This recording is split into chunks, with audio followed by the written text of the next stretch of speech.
Hello friends, welcome to quick learn tutorial series. इस video में आज अपन बात करेंगे OSI मॉडल की डेटा लिंक लेयर के बारे में। ठीक है, डेटा लिंक लेयर की क्या सर्विसेज हैं, क्या रिस्पॉन्सिबिलिटीज हैं, क्या फंक्शनैलिटी हैं और डेटा लिंक लेयर कौन से प्रोटोकॉल का यूज करती है डेटा को ट्रांसफर करने के लिए नेटवर्क में। तो ये सारी चीजें आज अपन इस वीडियो में डिस्कस करेंगे। तो आइए वीडियो स्टार्ट करते हैं। जैसा कि आप जानते हो कि जो डेटा लिंक लेयर होती है वो हमारे OSI मॉडल की लोएस्ट सेकेंड लेयर है। ठीक है, यानी नीचे से सेकेंड लेयर जो होती है वो हमारी डेटा लिंक लेयर होती है। जैसा कि आप यहाँ देख रहे हो, ये हमारे OSI मॉडल की 7 लेयर्स हैं। Application layer, presentation layer, session layer, transport layer, network layer और उसके बाद आती है डेटा लिंक लेयर और डेटा लिंक लेयर के बाद हमारी फिजिकल लेयर आती है। तो सारी लेयर कुछ स्पेसिफिक फंक्शंस परफॉर्म करती हैं डेटा को ट्रांसफर करने के लिए नेटवर्क के अंदर। तो हमारी डेटा लिंक लेयर का क्या फंक्शन है? जब सारी लेयर काम कर रही हैं डेटा को ट्रांसफर करने के लिए, तो डेटा लिंक लेयर की क्या रिस्पॉन्सिबिलिटीज हैं वो आज अपन इस वीडियो में देखने वाले हैं। और जैसा कि आप जानते हो कि OSI मॉडल की हर लेयर अपनी अपर और लोअर लेयर को सर्विस प्रोवाइड करती है, उसी तरीके से डेटा लिंक लेयर भी अपनी अपर लेयर यानी नेटवर्क लेयर को और फिजिकल लेयर यानी लोअर लेयर को सर्विस प्रोवाइड करती है। और जो भी डेटा हमारी नेटवर्क लेयर से आता है उसको डेटा लिंक लेयर फ्रेम के फॉर्मेट में कन्वर्ट करके फिजिकल लेयर को दे देती है, जिससे वो इजीली ट्रांसमिट हो सकता है हमारे फिजिकल ट्रांसमिशन मीडिया पे। तो इस तरीके से डेटा लिंक लेयर काम करती है। अब डेटा लिंक लेयर के मेन फंक्शंस देख लेते हैं। पहले मैं आपको बिल्कुल ब्रीफ कर देती हूँ, फिर अपन डिटेल में चलेंगे।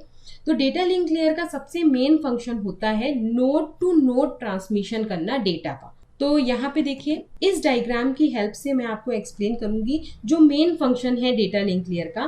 तो डेटा लिंक लेयर का फर्स्ट मेन फंक्शन होता है node to node delivery of data packet. Data packet की एक नोड से दूसरे नोड में ट्रांसमिशन करना। ठीक है, या इसको हम हूप टू हूप डिलीवरी भी कहते हैं। ठीक है, hop to hop delivery of data packet. तो ये मेन रिस्पॉन्सिबिलिटी है हमारे डेटा लिंक लेयर की। इसमें डेटा लिंक लेयर क्या करती है, मान लीजिए ये हमारा एक नेटवर्क है जिसको मैंने नेटवर्क 1 का नाम दिया है, ये दूसरा नेटवर्क है जिसको मैंने नेटवर्क 2 का नाम दिया है। ठीक है, इन दोनों नेटवर्क को जोड़ने के लिए हमारे पास बहुत सारे इंटरमीडिएट नोड की हमें जरूरत पड़ती है। ये इंटरमीडिएट नोड्स हमारे कहलाते हैं राउटर। तो ये मैंने कह दिया राउटर 1 है और ये हमारा राउटर 2 है। ठीक है, ऐसे बहुत सारे डिवाइसेस लगे होते हैं, बहुत सारे नेटवर्क भी इनसे और कनेक्ट होंगे। तो ये जो डिवाइस होते हैं इनको भी हम नोड ही कहते हैं। तो नेटवर्क में जितने भी डिवाइस काम करेंगे उनको हम नोड कहेंगे। ठीक है, तो ये मान लीजिए हमारा एक नेटवर्क है, ये बस टोपोलॉजी से बना हुआ है। दूसरा नेटवर्क हम देख रहे हैं कि ये रिंग टोपोलॉजी से बना है। बहुत डिफरेंट टाइप की टोपोलॉजी होती हैं, हो सकता है और भी यहाँ पे नेटवर्क कनेक्ट हो इनसे जो डिफरेंट टोपोलॉजी पे बने हुए हैं। डेटा लिंक लेयर की रिस्पॉन्सिबिलिटी है node to node delivery of data. यानी अगर हम एक नेटवर्क की बात करें तो इस नेटवर्क के अंदर मान लीजिए हमारे A1 डिवाइस A5 डिवाइस को डेटा सेंड करना है, तो वो हम कर सकते हैं डेटा लिंक लेयर की हेल्प से। हमें अदर लेयर की जरूरत नहीं पड़ेगी, हम केवल डेटा लिंक लेयर की हेल्प से ही डेटा को ट्रांसफर कर सकते हैं एक ही नेटवर्क के अंदर, एक डिवाइस से दूसरे डिवाइस के बीच में। क्योंकि हमारी जो डेटा लिंक लेयर है वो क्या करती है, फिजिकल एड्रेसिंग का यूज करती है डेटा को ट्रांसमिट करने के लिए। इन फिजिकल एड्रेस को हम मैक एड्रेस कहते हैं।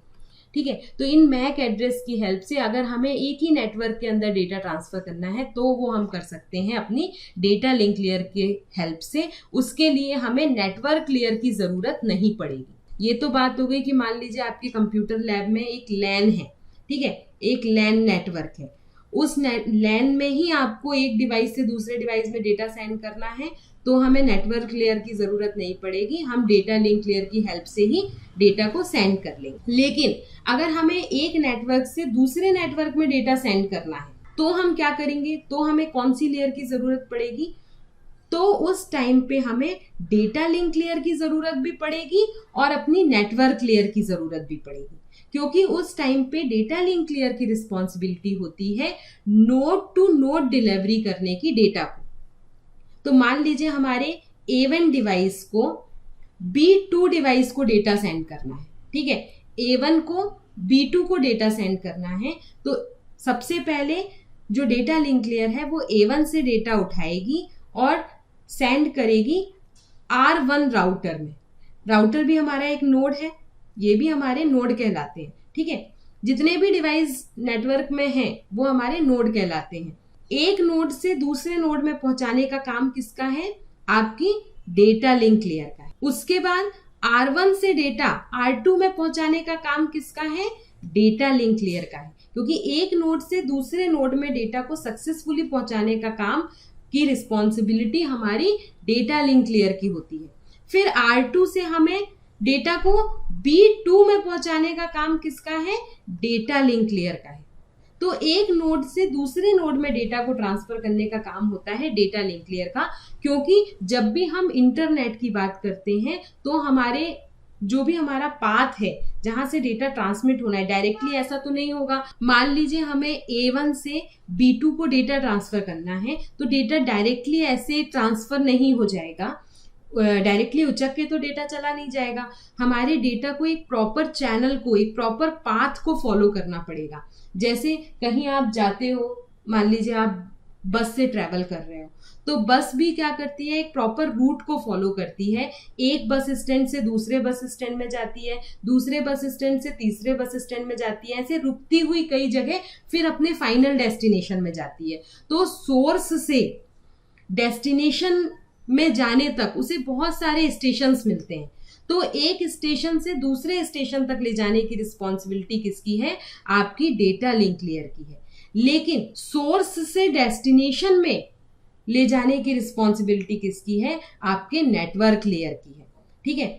तो नोड टू नोड डिलीवरी की रिस्पॉन्सिबिलिटी किसकी हुई? आपकी डेटा लिंक लेयर की हुई। ये बहुत ही इंपॉर्टेंट फंक्शन है आपकी डेटा लिंक लेयर का। और दूसरा फंक्शन ये है कि अगर एक ही नेटवर्क के अंदर हमें डेटा ट्रांसफर करना है तो वो हम डेटा लिंक लेयर की हेल्प से करते हैं, क्योंकि हमारी data link layer physical addressing करती है, जिसे हम मैक एड्रेस भी कहते हैं। और भी बहुत सारी रिस्पॉन्सिबिलिटी हैं, वो 1 बाय 1 मैं आपको एक्सप्लेन करती हूँ। तो अब एक मेन रिस्पॉन्सिबिलिटी होती है हमारी डेटा लिंक लेयर की, फ्रेमिंग करना। तो फ्रेमिंग कैसे करते हैं? यूजर हमारा डेटा देता है एप्लीकेशन लेयर को, एप्लीकेशन डेटा पास करती है प्रेजेंटेशन लेयर को, प्रेजेंटेशन लेयर सेशन लेयर को, सेशन लेयर ट्रांसपोर्ट लेयर को। ट्रांसपोर्ट लेयर क्या करती है? जो भी डेटा यूनिट सेशन लेयर से आया है उनको छोटे छोटे सेगमेंट्स में डिवाइड कर देती है, ठीक है। तो ट्रांसपोर्ट लेयर का काम होता है सेगमेंटेशन करना, पूरे डेटा पैकेट को छोटे छोटे पार्ट्स में डिवाइड कर देना। अब ये जो सेगमेंट्स हैं वो हमारी नेटवर्क लेयर में जाते हैं। नेटवर्क लेयर इनको क्या करती है? पैकेट के फॉर्म में चेंज कर देती है।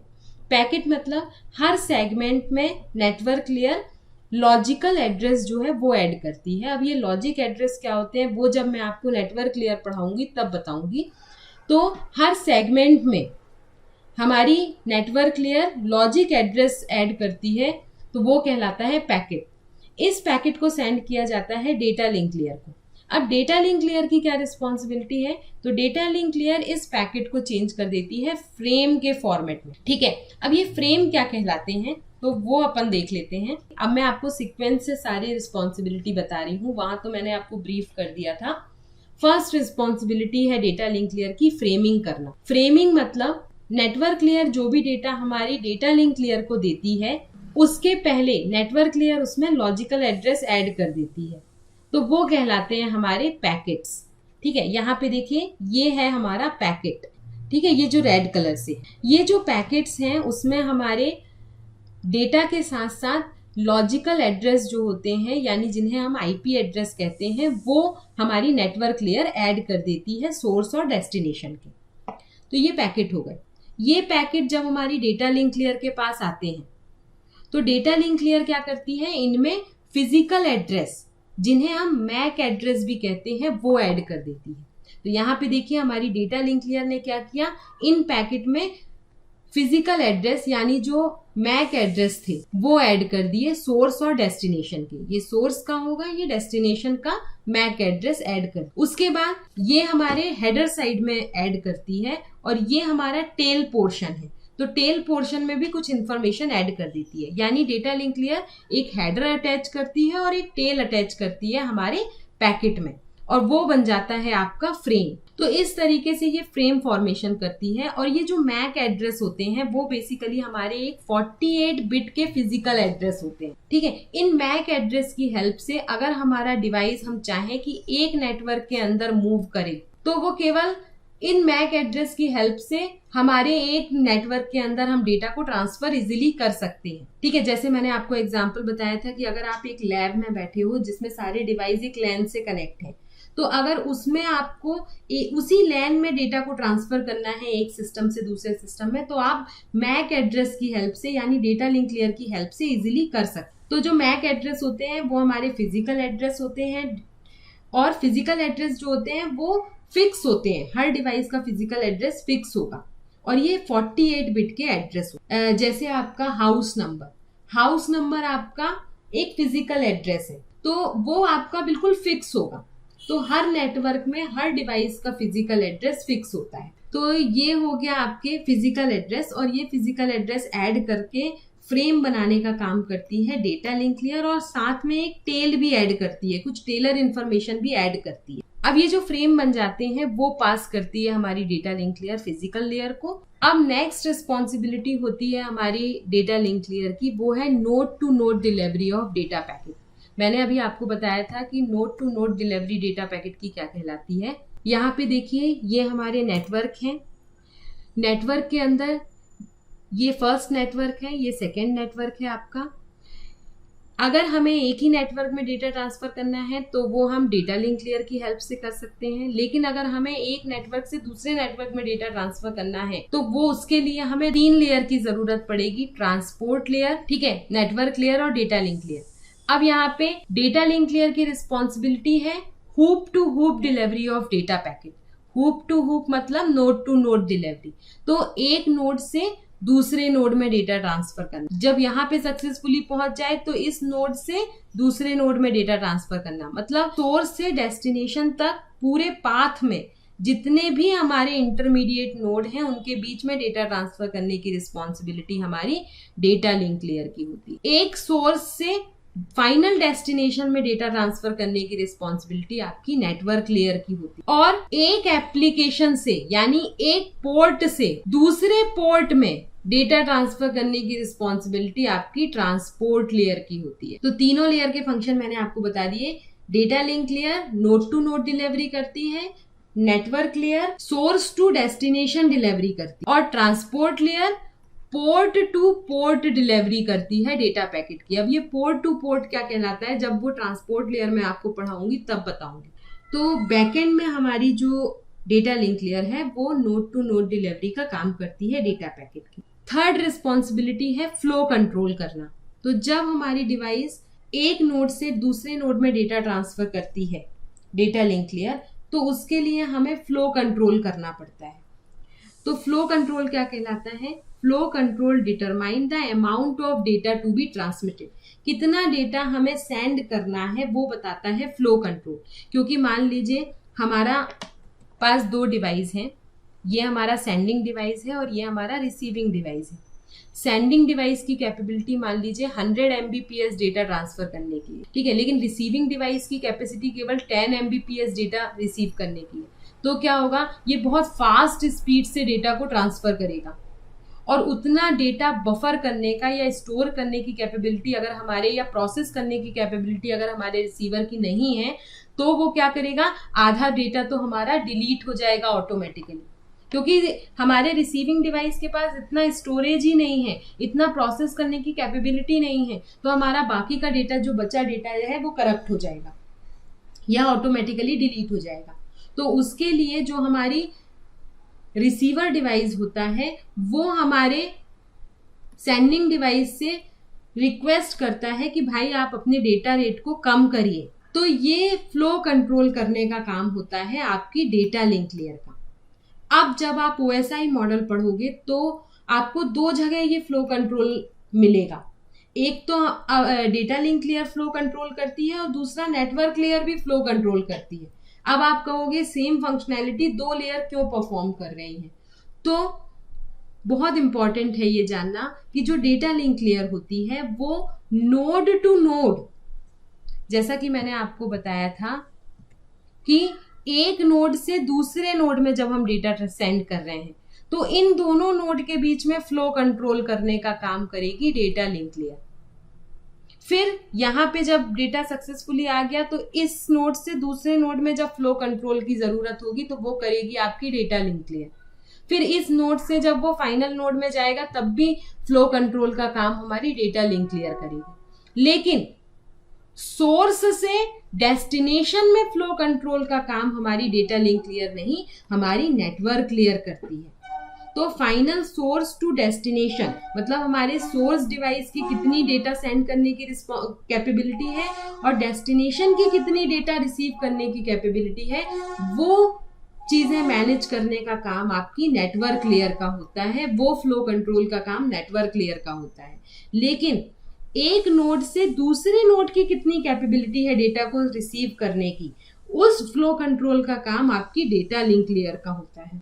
ठीक है, तो जब भी नोड टू नोड की बात आएगी तो डेटा लिंक लेयर वो रिस्पॉन्सिबिलिटी बियर करेगी। लेकिन जब भी सोर्स से डेस्टिनेशन की बात आएगी तो वो हमारी नेटवर्क लेयर फॉलो करती है या वो रिस्पॉन्सिबिलिटी नेटवर्क लेयर की होती है। तो फ्लो कंट्रोल हमें बताता है कि हमें नोड टू नोड कितना डेटा सेंड करना है, उसकी रिस्पॉन्सिबिलिटी आपके डेटा लिंक लेयर की होती है और ये बहुत इंपॉर्टेंट रिस्पॉन्सिबिलिटी है।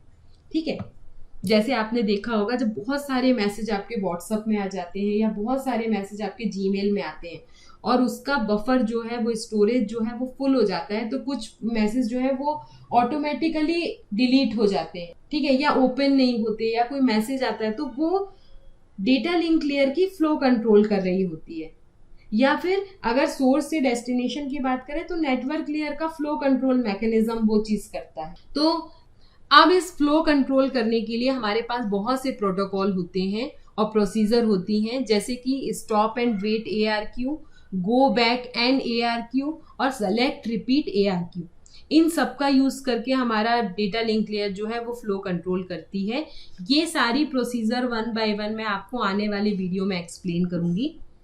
तो अभी आगे बढ़ते हैं। अब नेक्स्ट रिस्पॉन्सिबिलिटी है हमारी डेटा लिंक लेयर की एरर कंट्रोल। एरर कंट्रोल क्या कहलाता है? जब भी हम डेटा को एक नोड से दूसरे नोड में ट्रांसफर करते हैं तो हमारा डेटा पैकेट जो है वो बिना करप्ट हुए हमारे दूसरे नोड में सक्सेसफुली रिसीव हो जाए, उसकी रिस्पॉन्सिबिलिटी होती है आपकी डेटा लिंक लेयर की।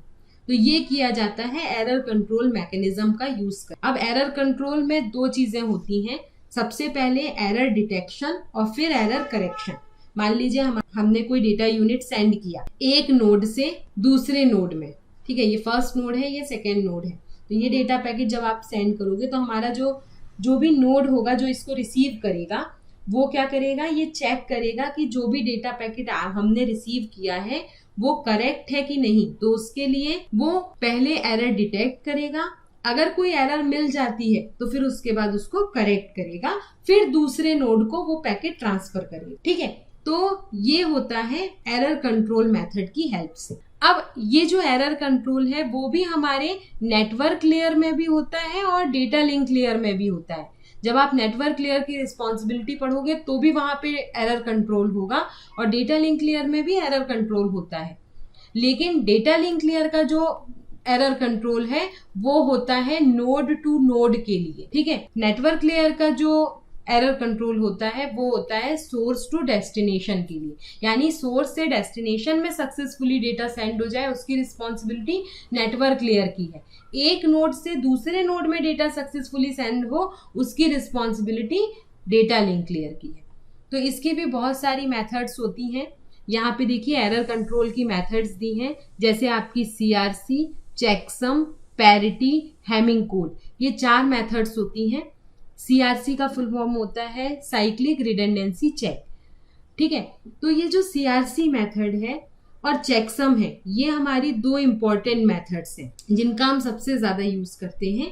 जो CRC है वो डेटा लिंक लेयर के लिए यूज की जाती है और जो चेकसम है वो बेसिकली हमारी नेटवर्क लेयर के लिए यूज की जाती है।